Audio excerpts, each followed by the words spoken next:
யோகிராம் சுரத்குமார். ஜெயகுரு ராயா. கடவுள் மட்டுமே. பாகம் ஒன்றில் நாம் பார்த்து கொண்டிருப்பது நதிக்கரையோரமாய் 1918 முதல் 1947 வரை பார்த்து கொண்டிருக்கிறோம். தொடர்ந்து பார்க்கலாம். நேற்றைய தொடர்ச்சியில் ராம் சுரத்குமாரின் தாயார் கிணற்றிலிருந்து ஒரு வாளி தண்ணீர் எடுத்து வா என்று ராம் சுரத்குமாரை சொன்னார். அதன்படி ராம் சுரத்குமார் தண்ணீர் இறக்கச் சென்றார். அப்போது கிணற்றின் சுவற்றில் ஒரு பறவை ஒன்று கீச்சு கீச்சென்று கத்திக்கொண்டிருந்தது.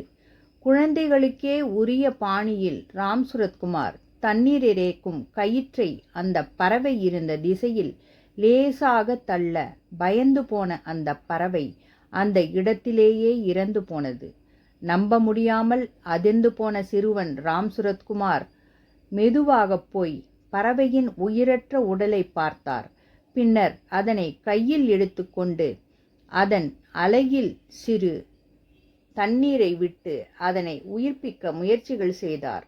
காரண காரியம், வாழ்க்கை, மரணம் இவற்றின் தன்மையை, இவற்றிற்கு இடையேயான மெல்லிழையை, அவர் செய்த செயலை மாற்ற அவர் எடுத்த இந்த முயற்சி காட்டியது.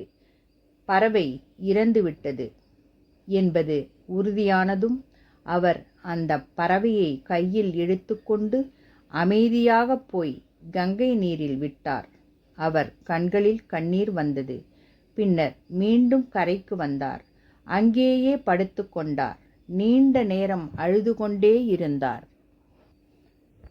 இந்த சம்பவம் அவரது ஆழ்மனதை பாதித்தது.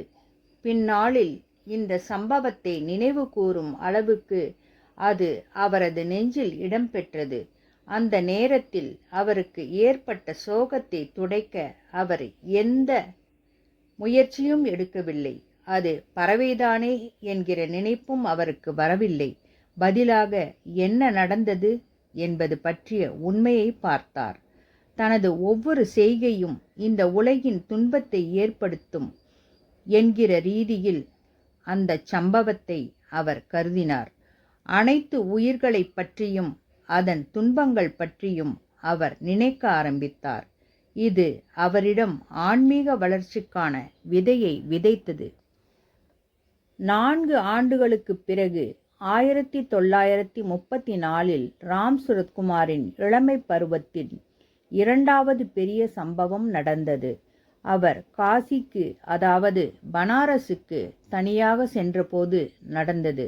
அப்போது அவருக்கு வயது 16. நிச்சயமாக சிறு வயதிலிருந்தே அவருக்கு காசி பற்றிய அதன் மகாத்மியம் குறித்த பாடல்கள் தெரிந்திருக்கலாம். அவரும் பாடியிருக்கலாம். இதற்கு முன்னதாக அவரது பெற்றோருடன் அவர் காசிக்கு சென்றிருந்திருக்கலாம். காசிக்கு பலரும் குடும்பமாக வருவார்கள். தொலைதூரத்தில் இருந்தெல்லாம் வருவார்கள். நகரத்தை சுற்றி பார்ப்பதற்காக என்றெல்லாம் வரமாட்டார்கள். காசிக்கு புனித பயணமாக வருவார்கள். காசி விஸ்வநாதரை தரிசனம் செய்வார்கள்.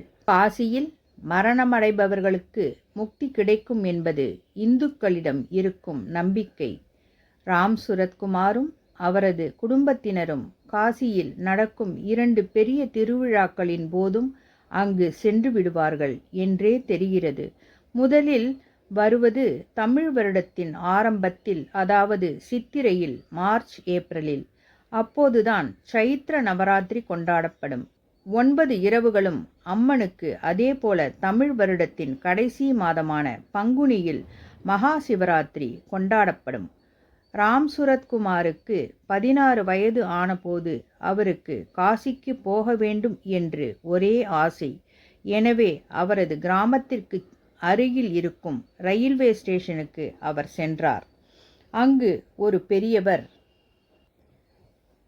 ராம் சுரத்குமாரை பார்த்து பேசினார். அவரே அவருக்கு காசிக்கு போக டிக்கெட் எடுத்து கொடுத்ததுடன் உணவும் வாங்கி கொடுத்தார். இதனை கடவுளின் கருணை என்றுதான் சொல்ல வேண்டும். காசியின் உயிர்நாடியே விஸ்வநாதர் ஆலயம்தான். ஆலயத்தின் கோபுரம் தங்கத்தால் ஆனது. 80,000 கிலோகிராம் தங்கத்தால் அதன் கோபுரம் வேயப்பட்டது என்று சொல்லப்படுகிறது. தொன்மை வாய்ந்த இந்த கோவில் பலமுறை முஸ்லிம் படையெடுப்பில் அழிக்கப்பட்டு மீண்டும் மீண்டும் கட்டப்பட்டது. கடைசியாக 1776 கட்டப்பட்டது. காசிக்கு வந்து விஸ்வநாதர் ஆலயத்தில் நுழைந்ததுமே ராம்சுரத்குமார் அங்கிருந்த லிங்கத்தை வழிபட்டார். பின்னாளில் இது பற்றி அவர் கூறுகையில் பல மணி நேரங்கள் பேரின்பத்துடன் நின்றிருந்ததாகவும் ஒரு ஆன்மீக சக்தி அங்கு வெளிப்பட்டது என்று சொல்லியிருக்கிறார். ஒரு வாரம் முழுக்க ராம்சுரத்குமார் காசியில் தெருக்களில் அலைந்து கொண்டிருந்தார். தெய்வீக இருப்பை உணர்ந்தார். காசியில் இருந்த பிற கோவில்களுக்கும் சென்றார். தினமும் கங்கையில் நீராடினார். தினமும் கங்கையில் பல சாதுக்களும் புனித யாத்ரீகர்களும் நீராடி தங்களது நித்திய அனுஷ்டானங்களை செய்து முடிப்பார்கள். தனது சிறு வயதிலிருந்தே தன்னை கவர்ந்த சாதுக்களை, ஞானிகளை கங்கைக்கரையில் அதிகமான எண்ணிக்கையில் பார்த்து பரவசமடைந்தார். கங்கையின் படித்துறைகளில் தினம் தினம் இறந்த உடல்கள் தீயூட்டப்பட்டு கங்கையில் அஸ்தி கரைக்கப்படுவதையும் அவர் கண்டார். இதன் தொடர்ச்சியை நாளை பார்க்கலாம்.